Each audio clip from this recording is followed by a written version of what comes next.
முருகன் அருளால் முடியாதது ஒன்றுமில்லை. இன்னைக்கு செவ்வாய்க்கிழமை, முருகனோட அருளால நமக்கு என்ன மெசேஜ் கொடுக்குறாருன்னு பார்க்கலாம். இந்த மெசேஜ் பார்க்குறவங்க கமெண்ட் செக்ஷன்ல ஓம் முருகன் டைப் பண்ணுங்க.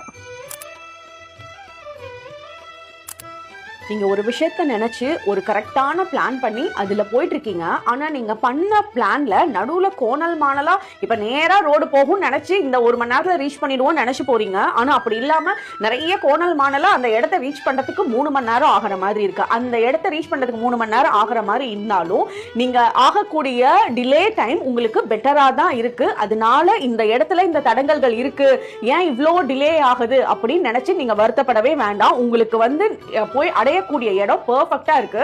மேஜிக் மாதிரி நீங்க எதிர்பார்க்காத சில விஷயங்கள் நடக்க போகுது. அதனால அந்த கவலைகளே இல்லாம எல்லா கவலையும் முருகன் மேல போட்டுட்டு என்ன வழி காட்டுதோ நான் பாட்டுக்கு போயிட்டு இருக்கேன் அப்படின்னு போயிட்டு இருங்க. நீங்க ஒன்ஸ் அந்த கவலையை மறந்து முருகன் மேல பாரத்தை போடுறப்பவே அவர் உங்களுக்கு அந்த மேஜிக்கை காட்ட ஆரம்பிச்சிருவாரு.